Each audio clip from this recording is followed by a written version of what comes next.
안녕하세요. 역사비밀서의 호스트 선입니다. 오늘 우리는 한 사람의 마지막 24시간을 봅니다. 1598년 12월 16일 새벽 4시 노량 앞바다 위로 단 한 발의 탄환이 날아갔습니다. 그 총알은 조선 최고의 영웅의 가슴을 꿰뚫었고 바다는 잠시 침묵했습니다. 그러나 그는 죽음의 순간에 이렇게 외쳤습니다. 전방급 힘물어나사 전투가 한창 급하다. 내 죽음을 알리지 마라. 왜 그는 자신의 죽음을 알리지 말라고 했을까요? 그리고 도대체 그는 자신이 그날 죽으리라는 것을 미리 알고 있었던 걸까요? 노량해전 직전의 마지막 24시간, 1차 사료 난중일기, 이충무 공전서, 선조실록, 그리고 일본 측 사료를 교차 검증해 그 24시간을 다시 따라가 봅니다. 역사 비밀서 교과서 한 줄 너머의 진실 시작합니다. 이야기는 1598년 8월 18일 일본 후시미성에서 시작됩니다. 조선을 7년간 짓밟아온 전쟁의 원흉, 일본의 도요토미 히데요시가 병으로 마지막 숨을 거두었습니다. 사인은 위암으로 추정됩니다. 일부 사학자는 임진왜란의 압박으로 인한 화병이었다고도 봅니다. 죽음을 앞둔 그는 마지막 명령으로 조선에 있는 모든 일본군의 즉시 철수를 지시했습니다. 조선 땅에서 모두를 철수시켜라. 하지만 이 명령은 극비로 봉인됐습니다. 도쿠가와 이에야스를 비롯한 5다이로 오대로는 두려웠습니다. 히데요시의 죽음이 알려지면 조선에 있는 일본군 전체가 무너질 수 있었기 때문입니다. 그래서 그들은 이렇게 결정했습니다. 조선의 일본군이 모두 무사히 철수한 후에야 히데요시의 죽음을 발표하기로. 이 비밀 명령은 2달이 지난 10월에야 조선 땅의 일본 장수들에게 전달됐습니다. 당시 조선 남해안에는 14개의 일본 성, 즉 외성이 줄지어 있었습니다. 그 안에 14만 명의 일본군이 갇혀 있었죠. 순천 외성에는 고니시 유키나가가 13,700명의 병력과 함께 갇혀 있었습니다. 사천에는 시마즈 요시히로가, 남해에는 소 요시토시가 주둔하고 있었습니다. 이들에게 남은 것은 단 하나, 어떻게든 살아서 바다를 건너 일본으로 돌아가는 것이었습니다. 그러나 바다는 이미 한 사람이 지키고 있었습니다. 이순신. 단 13척의 배로 330척의 적함을 격파한 그 명량의 전설, 그리고 1598년 그 시점 조명연합함대의 총사령관이었습니다. 그는 조선 수군 70척과 명나라 수군 63척, 총 약 150척의 함대로 순천 앞바다를 봉쇄했습니다. 고니시에게는 단 한 척의 배도 바다를 빠져나갈 수 없었습니다. 여기서 잠깐 왜 이순신은 이렇게까지 일본군의 귀환을 막으려 했을까요? 그냥 돌려보내도 전쟁은 끝날 수 있었습니다. 사실 일본군은 더 이상 싸울 의지조차 없었으니까요. 그러나 이순신은 다른 답을 가지고 있었습니다. 그 답은 그의 마지막 일기 속에 있었죠. 차수약제 사직무감. 이 원수만 갚으면 죽어도 한이 없다. 1598년 12월 14일 궁지에 몰린 고니시는 결사적인 시도를 했습니다. 명나라 수군 도독 진린에게 은천냥과 보검 50 자루를 보냈습니다. 퇴로를 열어달라는 뜻이었죠. 진린의 마음은 흔들렸습니다. 그러나 이순신은 단호했습니다. 원수를 어찌 살려보낼 수 있겠는가? 이순신과 진린 사이에는 그 전부터 묘한 긴장이 있었습니다. 진린은 명나라 수군 도독으로 5,000명의 병력을 이끌고 1598년 7월 고금도에 도착했습니다. 그는 광동성 출신의 무관이었고 권위에 대한 자존심이 강했습니다.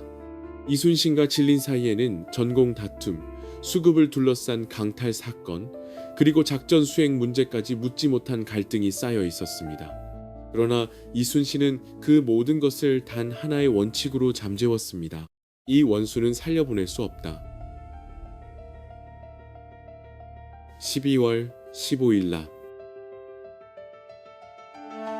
고니시는 결국 비밀 전령선을 몰래 띄우는데 성공합니다. 사천의 시마즈 요시히로에게 구원을 요청한 것이죠. 시마즈는 즉각 응답했습니다.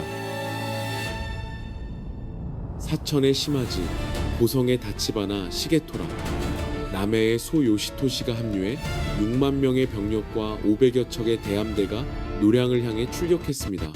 수치를 다시 확인해 보겠습니다. 조명연합 약 150척 대 일본 약 500척. 숫자만 보면 3대1, 절대적인 열세였습니다. 그런데 이순신의 선택은 우리가 예상하는 것과는 정반대였습니다. 수비가 아닌 공격을 택한 것입니다. 왜군이 고니시와 합류하기 전에 좁은 노량해협에서 선제 공격하겠다는 것이었죠. 노량해협, 남해도와 하동 사이의 좁은 물길입니다. 폭이 가장 좁은 곳은 약 300m. 여기에 500척의 함대를 들여보내면 어떻게 될까요? 왜군은 일렬 종대로 통과할 수밖에 없습니다. 좁은 병목에서 전투를 강요한다. 이것이 이순신의 계산이었습니다. 그러나 시마즈도 바보가 아니었습니다. 그는 이순신의 함정을 눈치챘지만 그럼에도 돌파를 시도했습니다. 시간이 없었기 때문입니다. 고니시가 굶어 죽기 직전이었고 히데요시의 명령대로 본국으로 돌아가지 못하면 시마즈 가문 전체가 멸망할 위기였으니까요. 12월 15일 밤 11시 음력 11월 18일 자정 무렵 시마즈 함대가 노량해협 입구에 도달했습니다. 이순신은 자정이 되기 전 전군의 출동 명령을 내립니다. 그의 나이 54세. 이미 몸은 망가질 대로 망가진 상태였습니다. 7년 전쟁 동안 그는 3번의 고문과 1번의 사형 선고를 이겨낸 몸이었죠. 12월 16일 새벽, 음력 11월 19일 새벽 4시. 외선 500여 척이 노량에 진입한 그 순간 매복해 있던 조선 함선들이 일제히 공격을 개시했습니다. 조선 판옥선의 화력이 폭발했습니다. 판옥선 한 척에는 천자총통, 지자총통, 현자총통, 황자총통 등 최소 20문 이상의 대형 함포가 실려 있었습니다. 지자총통은 화약이 심량으로 장군전을 800보 약 1.4km까지 날렸습니다. 반면 일본 아타케부네는 조총 중심의 근접 백병전 함선이었죠. 거리에서 압도적으로 밀렸습니다. 호연이 좁은 해협을 가득 채웠고 일본 함선들은 차례로 부서졌습니다. 시마즈는 결사적으로 돌파를 시도했습니다.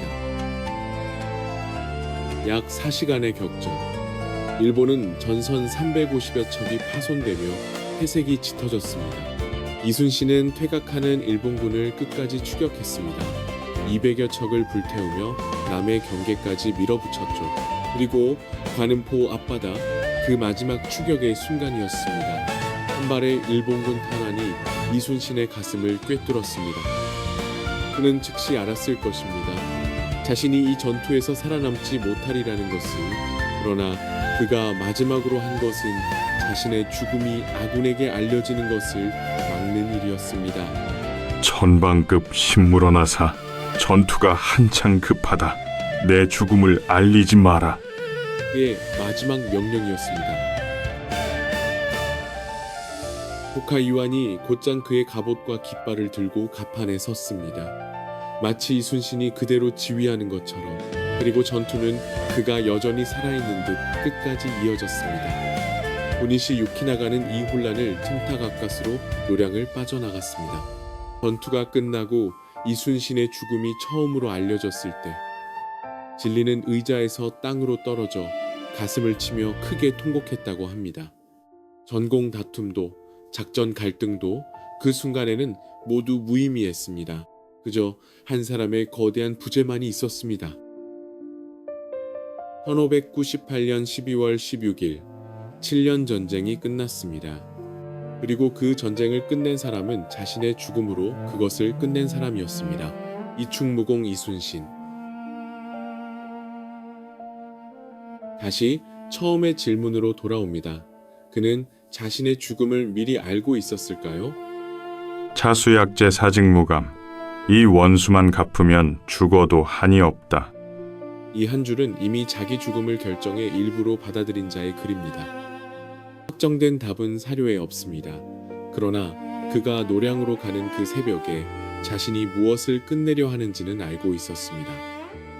교과서는 노량을 한 줄로 끝냅니다. 이순신 노량에서 전사하다.